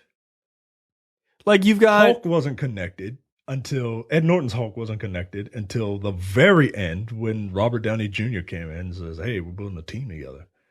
And then by that time, you had Coulson, who showed up like once or twice in that movie. Yeah, because he was like, "I'm from the blah blah blah blah blah," and they were like, "You should really shorten that." And he was like, "Oh, I'm from S.H.I.E.L.D." And that was the very end. Again, connective tissue. Like those kind of things. Like people are like, "Oh, it's all connected." No, it actually isn't as connected as you think. A character being in a movie for 3 minutes or 5 minutes is not the same as Robert Downey Jr. and Chris Evans interacting a ton in Civil War. Yeah. Right? Like, Black Panther, I have a strong feeling Black Panther will be largely disconnected. So DC's argument that the disconnection is what made that movie work, it's not true. Good writing made it work. Concentrate on that. Yeah. Look, I'm telling you, they think, oh, they're going to do Justice League and break all these people up and they'll eventually come together, maybe at some point. No, son. Nope. Good luck to you. I'm calling it right now. If Justice League is successful, and I have no idea if it will be, literally no idea, new trailer comes out this Sunday, praying, hoping that it's good. If Justice League is a big, massive, billion-dollar hit, right? And it's like, this is critically successful, financially successful, hell yeah, you did it. If it is, you know what people are not going to want to do? Not have the Justice League together anymore. They're going to be like, all right, that's cool. So when's Apocalypse happening? When's that happening? Let's go. That's what they're gonna want. They're not gonna want to wait for well, we're gonna do a Green Lantern movie. Oh yeah, cool. You gotta bring those guys in. Oh, we're gonna do a Flash movie. Oh, okay, eventually that's gonna happen. Oh, we're gonna do a Cyborg movie. And then nah, man, let's get moving. That's why. Look, Marvel. I know people don't want to compare them or do. I don't whatever. But there's a reason why Marvel chose Guardians of the Galaxy, because it's another team. Yeah. Because once you have the Avengers, it's real hard to then break them off and then do all separate shit. You can't. Because people want to see, look, number one moment in the MCU, by far, is what? Is the fucking scene in Avengers where the camera comes and it's that 360 spin and you see all the characters. That's the whole fucking point of this shit. Is that we've already seen a Batman movie. We've already seen a Superman movie. We've now seen a Wonder Woman movie. We want to see them together. And if you don't give them that, people are going to flip out. They're going to flip out. You're going to hear calls for that shit immediately. When is Justice League 2 coming? Right after this fucking movie comes out. I guarantee it. What's the date for Justice League 2? And they'd be like, oh, well, we're going to do 7 solo movies and then 4 Joker movies first. Nope. No, you're not. No, you're not. You're not. Because look, Ben Affleck is sad right now and everybody's, he looks sad. Yeah, let this motherfucker be a hit. Ben Affleck will perk right the fuck up. Because he'll be like, hell yeah, I'm Batman. God damn it, we got it right. Yeah, that's why. Tell you, I'm calling it right the fuck now. People are immediately going to want Justice League 2 within 2 or 3 years. People are going immediately. It's easy to say people are going to want Justice League 2. They'll bet switch. That you should make, the bet that you should make is, when is Justice League 2 going to be announced? How long after the first weekend will Justice League 2 be announced as, okay, this is happening? Less than 6 months. Less than 6 months. Less than 6 months. I think it's less than that. I think it's a month. I'm telling you, if it is successful, they're going to jump right on that shit. It will be financially successful. It will be. People are going to see it. Yeah. As much as I'm lukewarm about this right now, I'm going to see it. Oh, I've waited my entire nerd life to see this. Are you fucking kidding me? Yes, it's going to be successful. It's going to be successful around the world because DC has the greatest lineup of the most legendary lineup. Yeah, of course, of superheroes and villains around. So it's going to be financially successful. That's not going to stop it, right? If it's critically successful, that's it. Which I'm still on the fence about. If it's critically successful, less than a month. I'm telling you, but that's why this article drives me crazy, because this whole bullshit of like we're not gonna concentrate on the connectivity as much, and they're just gonna do separate story until the money comes in, and then they're like, nah, fuck that, son. We're going to Apocalypse. Let's do this. Yeah, where's Darkseid? Let's do this. Like, I'm telling you, that's what they're gonna do. They're gonna change their fucking tune. And this article is so like mealy mouthed. Like their quotes are, well, we're lessening the connectivity issue and all this other stuff. Somebody tweeted at Jeff Johns, they were like, you just started this universe and now you're breaking up all the connectivity. And his response was, it's 100% connected. That's what he said. All right. And so, he's a CCO or COO, excuse me. Or chief. No, he's the CCO, Chief Creative Officer. Yeah. All right. Well, there you go. I say 6 months. You're saying less than a month? I'm saying a month out. If it's successful. If it's not successful, they are like, boom, gone. Everybody goes separate ways. They will run from that shit. Yeah, but I think maybe that's the right idea. I don't know. I'm holding out hope, man. I'm holding out hope, and I'm going with the incredible assumption that it is going to be a good movie. Critically, I think Whedon might be able to pull it out. And if it is, and if it makes first weekend numbers, how much do you think? How much did this movie cost? Oh, it's got to be $200 million. If it doubles that first weekend, if it doubles it, you'll see a Justice League 2 announcement within a month. Yeah. If it makes $500 million. Oh, if it makes $500 million this opening weekend, that's Star Wars money. Yeah. Yeah. You getting that. You might get that announcement on like as the credits are rolling. Jeff Johns just comes on. We back. Justice League 2. Right. Don't worry about it, guys. It's cool. Yeah. What's the budget? The budget is not on here. They don't have a budget on here. It's probably 200. Probably like 250. It's probably 250. I mean, you got some pretty heavy hitters. I mean, like as far as the characters, those are some pretty heavy hitters. So it's not like they're not paying Ben Affleck a fuck ton of money to be in these movies. Yeah, and look, like not a lot of them are super duper stars. You know what I mean? They're about to be. You don't have to pay Ezra Miller a ton of money right now. You don't have to pay black guy a ton of money right now. I don't know his name. Cyber. Wow, I really don't know where his name is. Ray Fisher. You don't have to pay Ray Fisher a ton of money right now. But if the talk is that Cyborg and the Flash are the comedic heart of this movie, those dudes are about to be stars. Yep. They're about to be superstars. Yep. Get that money. All right, that's it for that story. All right, Micah, before we get into What the Fuck brought to you by JTD and talk really terrible things, make sure you go to thenerdpocalypse.com/premium. Sign up for our premium content. It's $5 a month or $50 for the full year. You can sign up just like Thomas and Ashley did this week. So thank you to those guys. People sign up all the time. It's really great. You get Airing of Grievances, which is a show Mike and I do. You get No Time to Bleed, which is our action movie podcast. You get full episodes of Look Forward, which is the political podcast that I host with Andy. You get episodes of The Men with the Golden Tongues, which is a podcast that Micah and Brad host that is all about James Bond. And your next movie is Casino Royale. Casino Royale. Yeah, we're getting down to the wire. Yep. But we're not going to stop once we run out of Bond movies. We have a lot of things coming up. I know what some of these things are. I'm very much looking forward to it. Yeah. So you guys should keep those things like tight to the vest. Yep. Yeah. All right. Yeah. Oh, hey guys. You know what the episode Deep Blue Sea next, guys. Shut up, Brad. God damn it. All right. What the fuck brought to you by JTD? Micah, take it away. This shocking footage reveals mutant double-muscled pigs being bred by a farmer in Cambodia. The terrifying creatures are thought to be the result of genetic breeding. Some of these supersized animals have enormous testicles, while others are barely able to walk because of their muscles. Video and images of the freakish pigs have gone viral. Yo, those pigs are fucking jacked. After being posted on Facebook. The page is called Duroc Cambodia, referring to a common breed of domestic pig which originated in the U.S. But oh yeah, I've had Duroc bacon before. Really? Yeah. Is it really tough? No, I don't think so. It's not fatty. It's like it's not super fatty. Yeah, you know why? Because it's from fucking steroid pigs. Right, man. Jesus Christ. These are the rock equivalent of pigs. Yeah, like these pigs look My question is, what are these pigs doing to get traps like that? No, it's not natural. Yo. It's not natural. These pigs are as natural as carrots. Someone wrote on the Facebook page, "This is grotesque. Obviously bred like this. Are there no laws to stop this sort of thing? Ugh.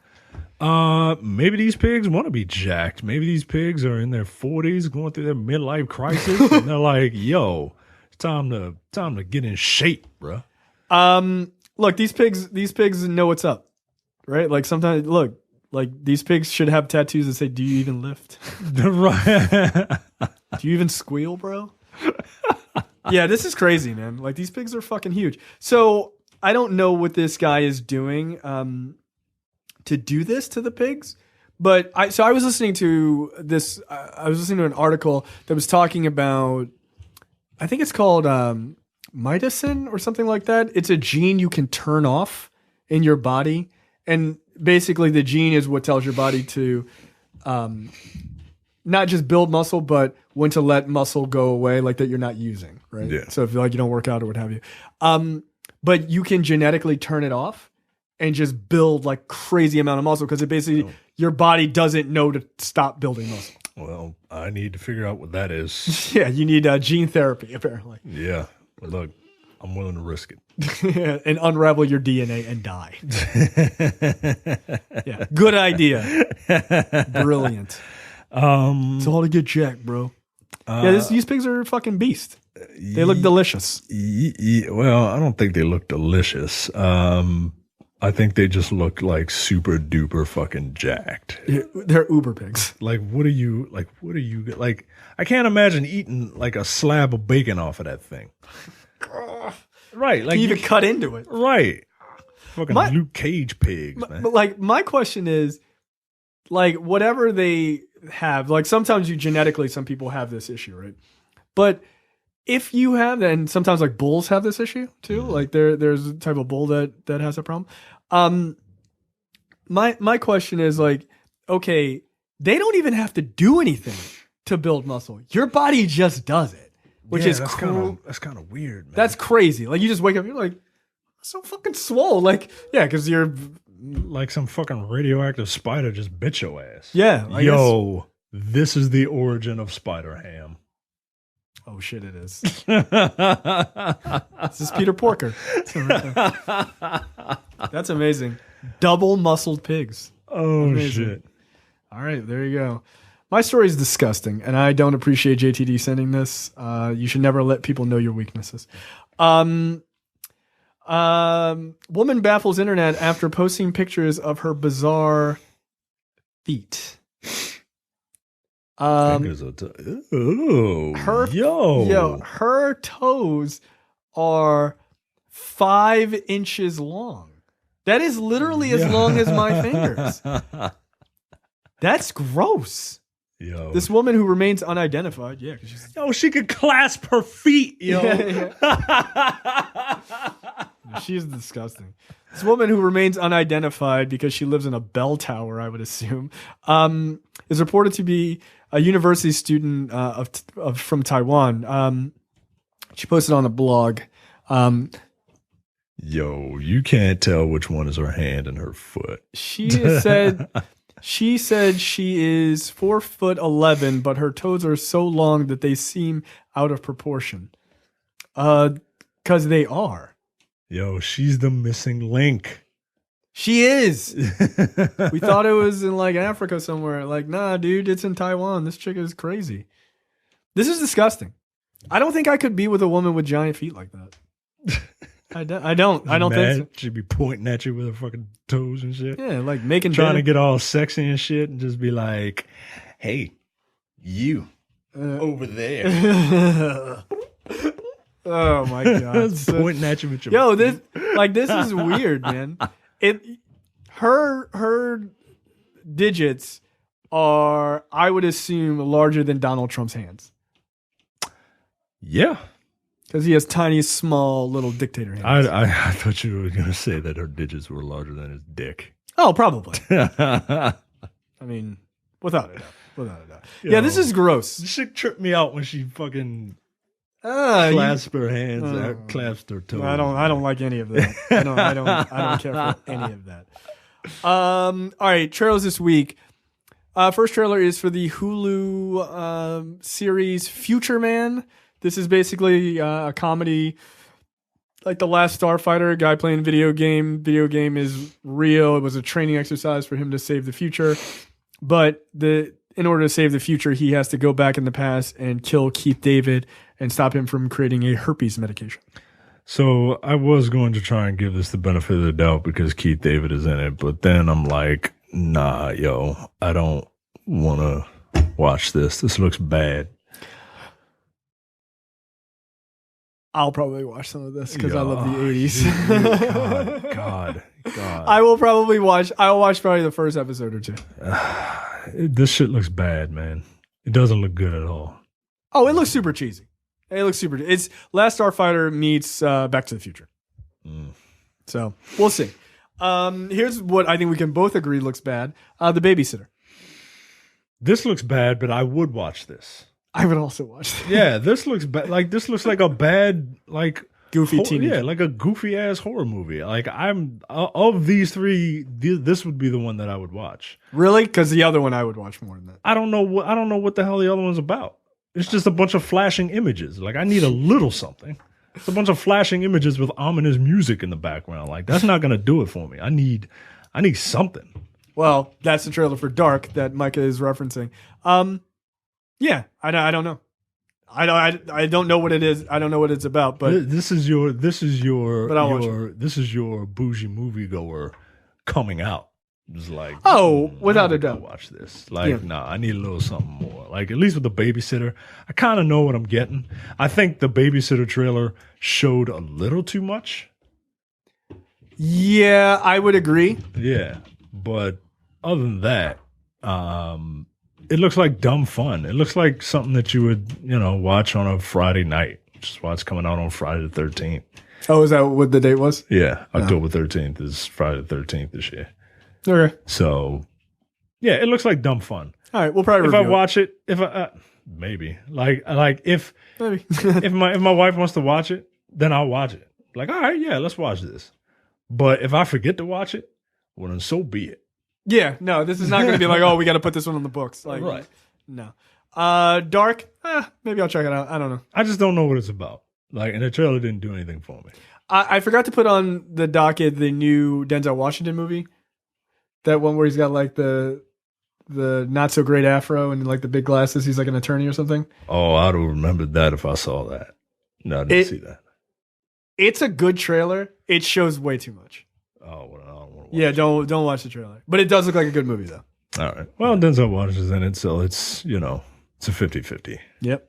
If it's not good, I'll probably enjoy it anyway. I mean, look, it's not like he's fighting a program from the future, a virtual reality program. That would be ridiculous. Look forward to that one at some point. Coming soon. All right, guys, that is it for us. We do have a very, very good No Time to Bleed episode that we're working on specifically because it's October and because of Halloween.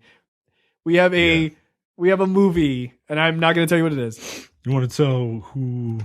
You want to tell one of the stars? Not the main star. Not the main star. Okay. But just like I'll give one because I know one person who's in it. Okay. It's a movie with Elizabeth Shue. Okay. There you go.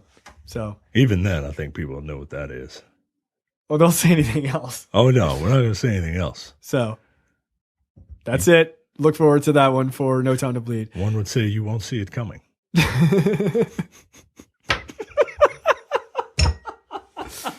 All right, that's it for us.